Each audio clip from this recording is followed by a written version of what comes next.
Hello there. Welcome to the Marriage Unmasked podcast. Today we are talking about vision in your marriage and how important it is to have a vision together and to have a sense of purpose and direction in your relationship and as a family, especially in your marriage. Yeah, because you might be in a spot in your marriage where you're asking yourself, where is this marriage headed, right? Where are we actually going? You might be really struggling in feeling like hopeless and feeling in a lot of pain where you're like, I don't think this is headed anywhere except more pain. And so I think even in that painful season, it is so helpful, and maybe even especially in that painful season, it is so important to bring hope back in and create this beautiful vision for where you want your marriage to go and where your marriage is headed. That brings you hope. It's a boost of hope for your relationship to really be able to align again. We can see the future and we have some direction for the future here. It's something more exciting to look forward to, especially when you're in a painful place, to be able to kind of look outside of that present reality and to the future that could be. I mean, that's an awesome way to bring hope back in your relationship. Yeah, to look from what is to what could be, right? A lot of times we just get stuck in what is right now. What I'm going through right now is really painful. What I'm feeling is like we're just roommates. What I'm experiencing is he's not changing. We just get stuck in this place. But we want to take you from what is to what could be. That's really where we want to take you today. Because without a vision, you really drift apart. You can default to survival mode and you end up, just like this roommate situation, or maybe there's a temptation to give up when things feel hard because you don't have this vision.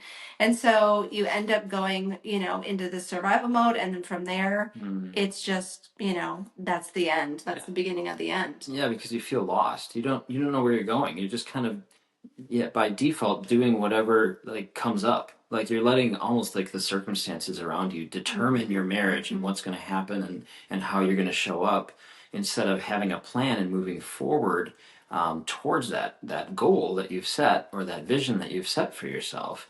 It's like a whack-a-mole game where just things are popping up and you're just trying to pop them back down, and it's just like putting out fires all the time. Well, that's no fun. That's just, like Cara said, survival mode. Mm-hmm.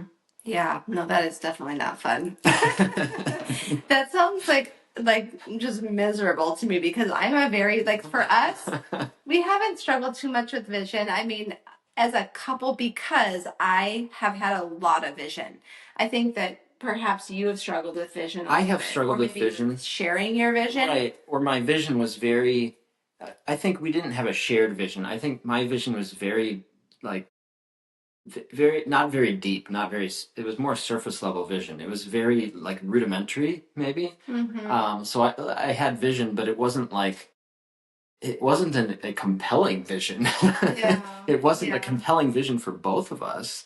And to me, it was kind of a vision that I sort of fell into instead of really purposefully. Yeah, because I don't think it was really your vision. Yeah, it wasn't. From the beginning, it wasn't really my vision. Yeah. It was just kind of a vision that I sort of followed by default, Mm-hmm. really. Kind of like, well, I'm going to do sort of the same thing my family's always done. And some of that is all fine if you're choosing it, if you're really intentionally choosing and going after that. Can you explain what you're talking about? Because Well, sure. What you're talking about. Yeah, I mean, some of that was a choice of career, like becoming a pastor, was part of the vision that I had for myself, and that was kind of the air I breathed growing up in a pastor's family's house, and so I kind of absorbed that vision, and I chose it, but I kind of absorbed it as well. So it wasn't as thought out and as intentional as it could have been. And some of the vision of having, like, okay, I'm gonna have my wife. She's gonna be a pastor's wife. We're gonna have, some kids, and we're gonna live this sort of like this pastor's lifestyle that I saw growing up. And that was somewhat of a limited, and like I said, kind of the atmosphere of growing up. That was my vision. And kind of, I'm going to do that till I die. You know, I'm going to retire. It's going to be very much the same thing in the family trajectory that it always has been. And Cara came in with very different passions and ideas and goals and hopes and dreams, which is awesome. But we struggled to merge those ideas. I hadn't really sat down and thought through it and been like, this is really the direction I want to be in. I had, like I said, kind of done it from default. It was growth inducing, really, to have Kara with me. And we're both kind of like wrestling with these different ideas and visions of our future and what it would look like. Um, and it did begin to open my eyes to a whole new direction and purpose and vision for our family. So she definitely influenced my ideas of what our family would look like. And that's great. Like it's awesome. I wouldn't change anything about that. I don't bring a lot of, I brought a lot of pain to our marriage, but at least I brought some vision. She brought some vision and she inspired some vision into me, or kind of lifted my eyes to see, okay, there is a lot more possibility out here. And so there's definitely some inspiration there. So and it's been powerful to have that vision and to move into that in our relationship. Yeah, I mean, vision is, I love vision. Like, I could talk about vision. I love that. I love vision. So I could talk with this all day. But we want to help you, we want to help you really grasp this. Like, what does marriage vision look like, right? Because I can have vision for my own life. I can have vision, I can have my own dreams and all that. But what does a vision for your marriage look like? And you have to together come up with it. We're going to help you do that in a second. Yes. But first, let's just talk about what it is, which it really is like this shared sense of direction and purpose, together as a couple. And that's what makes it so beautiful is that, it's not something that you have to do by yourself. Yeah. This is shared, right? This is this vision of you guys together. Yeah. You know where you're going. You know where you're heading. You know what the goals are going forward. Kind of, I mean, maybe that's how many kids you want to have together. Maybe that's, financially, like your financial goals and how are you going to make money? What are you going to do with that money? What are your plans around your even your life with your in-laws and what's that going to look like in the future? There's a lot of things that can go into that shared sense of direction. Kind of like, where do you see yourselves in the future together in this marriage? And that can cover a lot of different aspects. And it's not just this is not just goal setting. It's really think about your values. What are the values that you really both want to put in the highest priority? Think about your legacy. What do you want to leave your kids with someday, or what do you want people to know you for, or what purpose do you want to serve? I think those are all really big. Lifestyle. This also, includes your lifestyle and how you want to. And I think some of these things are so fluid, and that's the beautiful thing about it is, I mean, Adam and I never would have imagined that our we'd be living on a homestead in Missouri. No. 18 years into our marriage, no, we wouldn't have. We did not, when we first got married, we had no idea that self-sustainability, and some of these things were going to be huge values of ours. Certain, really dialing into healthy eating and living. When we first got married, that wasn't really part of the picture. And yet it became part of the picture as we started to have kids and started to understand, and Cara always had a little bit more sense to understand healthy and not healthy. But that has changed over time. We've grown in our understanding of eating clean and living clean. And so that has become part of our shared value. Yeah. And also the spiritual direction, where do you guys want to go as a couple spiritually?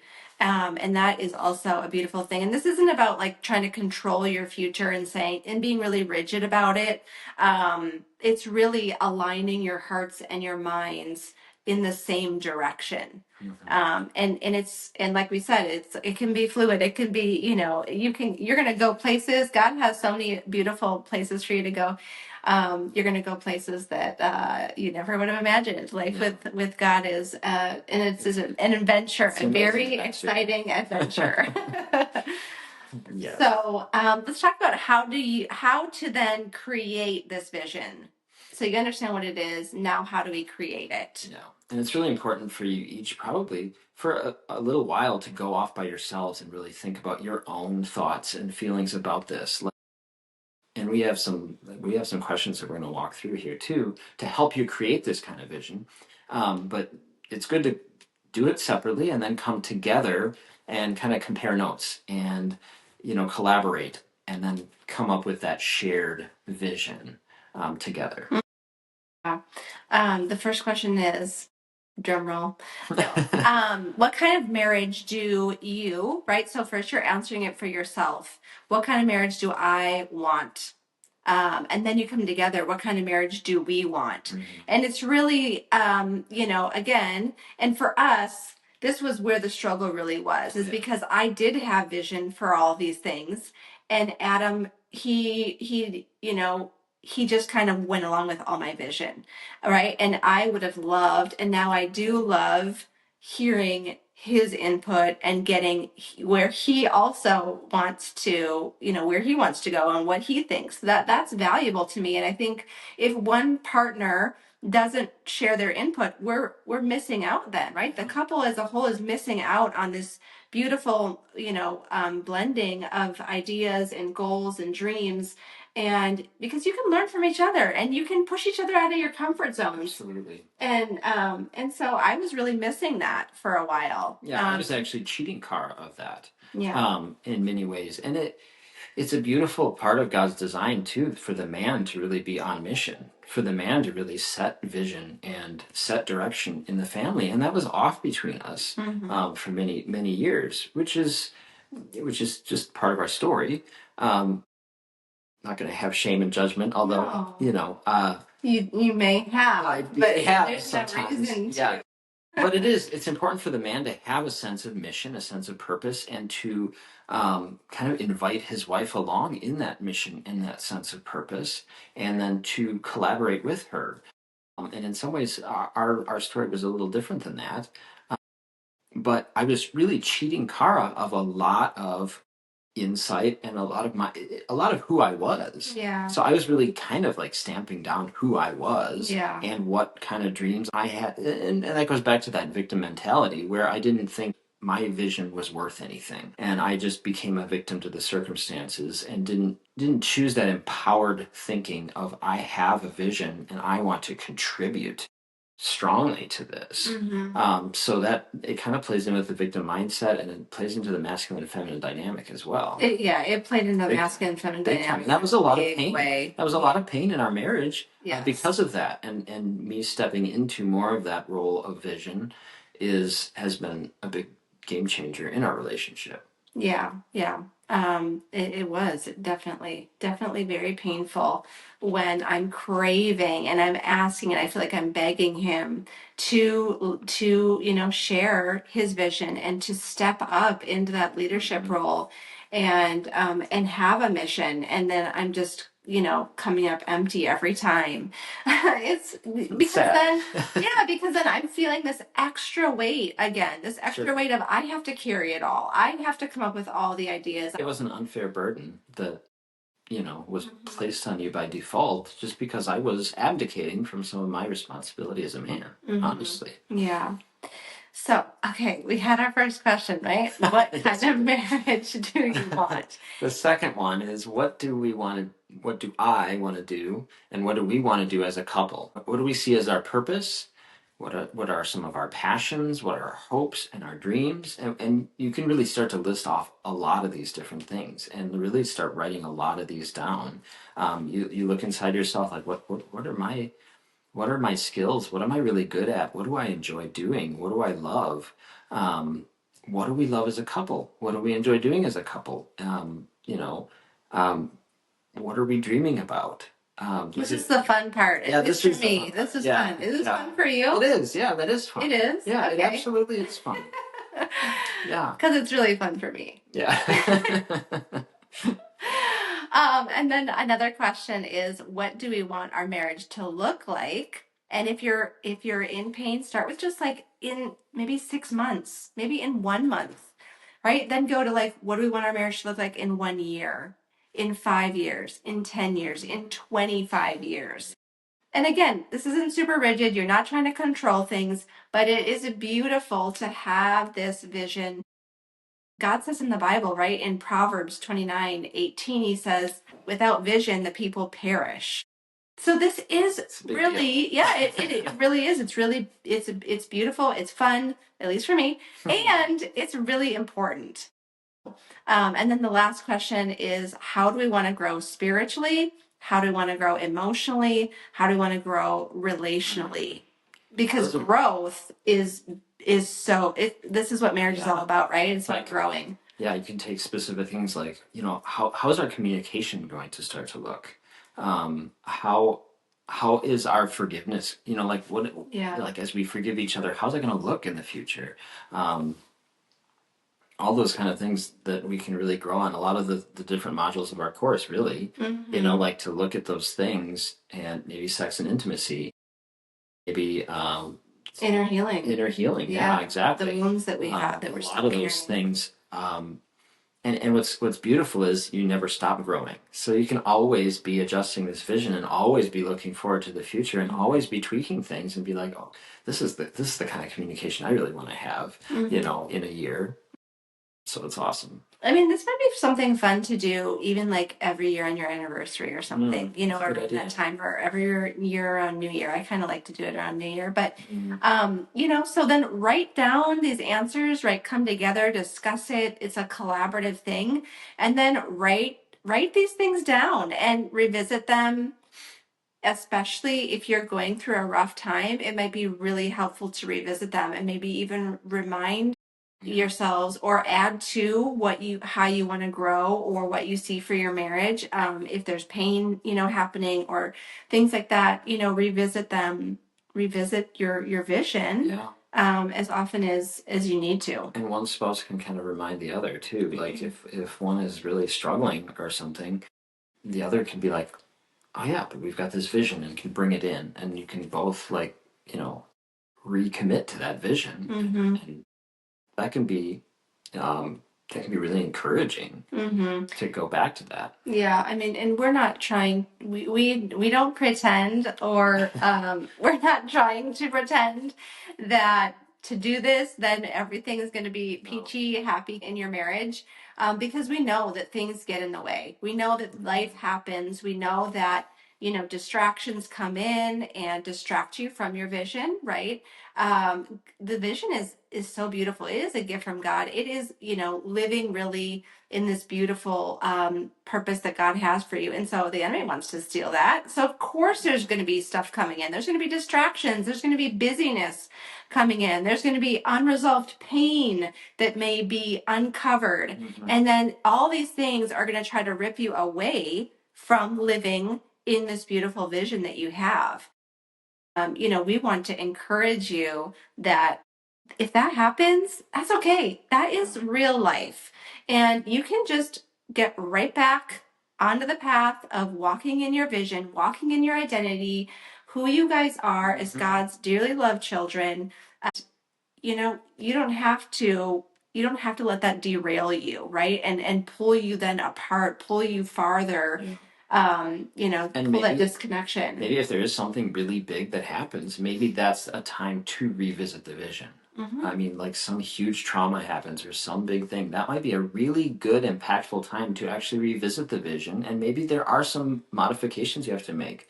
But that's such a more powerful stance than to just like throw out the vision and just like collapse under whatever circumstances really coming up. Yeah, and you might be having a hard time, if something really painful happens, or just right now, if things feel too hard for you to dream, and you're just like, like, no, this is too painful. I am feeling too hopeless. Mm. I just want to remind you, think of it like a car, right? It's not too late to turn the wheel Mm. and change direction. You might be headed in down a path that is very painful, and it might feel like this is crazy to try to head down this like sunny, happy trail. But you can turn the wheel and you can start to change direction. And it doesn't, even one person, right? It takes only one person in the marriage to start shifting. It takes one person to start healing, to make a difference. Now, it doesn't take one person to carry a marriage. I'm not trying to say that, but it does only take one person to start that healing and start to make a shift. That's really why I created my restored community for wives, because I've been working with so many wives who are in pain and feel alone, and I want to help them to start making the shift, right? To start getting that healing, to have the encouragement they need, and then through that shift that they're making, beautiful things can happen in your marriage. And that restored community is open, and we would love to have you join. So we have a link in the show notes for if you are a wife and you feel alone in your marriage, if you are struggling, if you want support as a wife, no matter where you're at in your marriage, this is a community you're going to want to be part of. Yeah. So, yeah. And one more thing I just want to add about the whole vision topic is give it to God too, because you want to pray over your vision. Definitely. You know, like it almost goes without saying. Yeah. But you want to pray over your vision. You want to ask God about your direction. You want to invite Him into that, because that's super powerful too. And if you are the one really struggling, that can be very powerful to invite God into it and pray about your vision and ask Him, help me turn the wheel, help me change direction, help me go in a more positive direction in my marriage. And so I do want to leave you with that encouragement as well, that God is so powerful and He's got so many good things for you in your marriage. And you can dedicate this vision to Him. You can ask Him to be part of that vision planning that you're doing. Yeah, I mean, he's the one behind you, and he's the one behind all the thoughts you have for your vision, right? That's from him. And so it comes from him, and it's a beautiful gift. And we want you guys to enjoy that part of marriage too, because it really is. It's a beautiful part of marriage to have hope, right? To have vision, to see all these beautiful things that are possible. But yeah, we know that sometimes it's really painful, and it's very easy to kind of feel stuck in disconnection, or to be in that painful spot. But there's hope, right? Yes. And if you need any more encouragement, we are here. We want to speak life to you. We want to give you encouragement. Reach out. We'd love to hear from you.